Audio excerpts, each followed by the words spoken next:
ఎన్నికల హామీలను పరిపూర్ణంగా ఎక్కడా కూడా తీర్చలేదు. నెంబర్ 1. దానికి తోడు మీకు గుర్తుండే ఉంటుంది, ఎన్నిసార్లు చెప్పినా చెప్పవలసినటువంటి అంశం ఇది. చాలాసార్లు చాలామంది నాయకులను చెప్పాం, జగన్మోహన్ రెడ్డి గారు అప్పు చేస్తేనట ఇది శ్రీలంక అయిపోతుంది అన్నారు. జగన్మోహన్ రెడ్డి గారు అప్పు తీసుకొస్తే ఈ రాష్ట్రం దివాళా తీస్తుంది అన్నారు. నేను అడుగుతా ఉన్నా చంద్రబాబు నాయుడు గారు మరొకసారి, 18 మాసాల్లో మీరు చేసిన అప్పులు ఎంత? జగన్మోహన్ రెడ్డి గారు 5 సంవత్సరాల కాలంలో చేసిన అప్పులు ఎంత? సిగ్గుందా నీకు? అసలు సిగ్గనే పదానికి అర్థం ఉందా అని అడుగుతా ఉన్నా, నీకు తెలుసా అని అడుగుతా ఉన్నా. జగన్మోహన్ రెడ్డి గారి హయాంలో చేసిన అప్పులు, 5 సంవత్సరాలు చేసిన అప్పులు 18 మాసాల్లో 90% అప్పు చేశారు మీరు.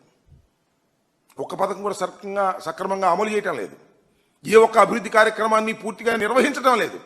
ఇవాళ ఎంత చేశారు మీరు అప్పు అంటే 3,02,303.7 కోట్ల అప్పు చేశారు వీరు 18 మాసాల్లో, సంవత్సరాల కాలంలో. ఇంకా 3.5 సంవత్సరాలు మీకు అధికారం ఉంది, ఎంత చేస్తారో తెలియదు.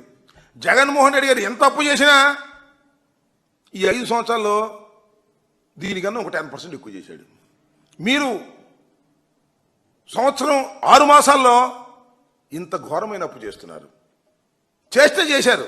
జగన్మోహన్ రెడ్డి గారు చేస్తే అది శ్రీలంక అయిపోద్ది, మీరు చేస్తే ఇది అమెరికా అయిపోద్ది, సింగపూర్ అయిపోద్ది. ఏమిటి దుర్మార్గం?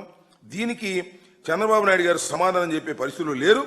ఏదో ఇక సొల్లు పురాణాలు చెప్పుకునేటువంటి కార్యక్రమం వాళ్ళు చంద్రబాబు నాయుడు గారు చేస్తున్నారు. ఇది చాలా దురదృష్టకరమైనటువంటి ప్రయత్నం చంద్రబాబు నాయుడు గారు చేస్తున్నారు.